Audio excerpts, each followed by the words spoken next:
L'Afrique représente actuellement la plus petite part des émissions mondiales de gaz à effet de serre. Elle n'est qu'à 3,8%, à mettre en parallèle à la part énorme de la Chine de 23%.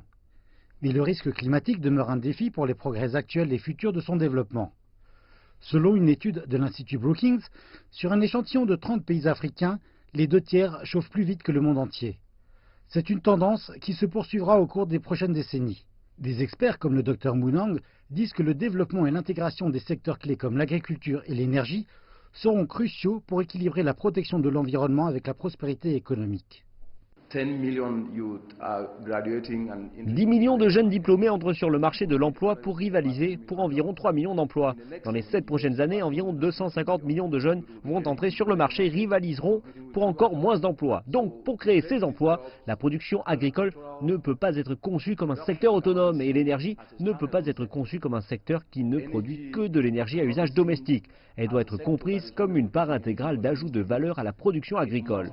Et cela se passe déjà dans tout le continent aujourd'hui, mais doit être fait à une plus grande échelle.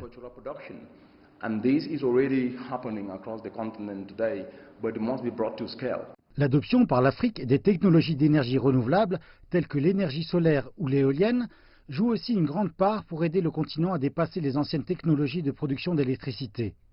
L'énergie renouvelable, à petite échelle, commence à apporter les avantages économiques et sociaux de l'électrification aux communautés rurales. Africa doesn't lack ideas and Africa doesn't lack innovative solutions. What is absent in the continent is lack of incentives. L'Afrique n'aime pas les idées et l'Afrique n'aime pas les solutions innovantes. Ce qui est absent sur le continent, ce sont les incitations. Ce qui est absent sur le continent, c'est un cadre de travail inclusif qui est susceptible de réunir tout le monde ensemble. Ce qui est absent quelquefois, c'est que les institutions qui sont parfois créées ne travaillent pas nécessairement aux fins pour lesquelles elles ont été créées.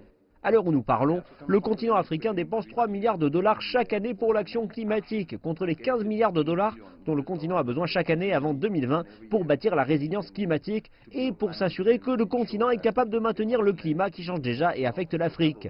Mais si vous considérez comment ces 3 milliards de dollars sont dépensés par le continent africain, ils sont toujours dépensés dans une approche centrée sur le social. Donc, ce qui doit changer est très crucial pour le continent. C'est que la finance, pour qu'elle soit capable de mettre en œuvre le changement climatique, ne peut pas juste être centrée sur la perspective sociale, mais doit être vue d'une perspective entrepreneuriale et d'investissement. Des pays comme le Ghana, le Maroc, le Kenya et l'Afrique du Sud intègrent à présent les questions de changement climatique dans leur planification de développement national et dans sa mise en place dans différents secteurs. L'Éthiopie a développé une stratégie d'économie verte résiliente au changement climatique et un fonds de finances pour le climat au sein de son ministère des Finances pour l'investissement compatible avec le climat. Des experts disent cependant qu'ultimement, les données seront vitales et la capacité des décideurs politiques de mettre en place et de contrôler effectivement la performance dépendra de la disponibilité, de la rapidité et de la qualité des données.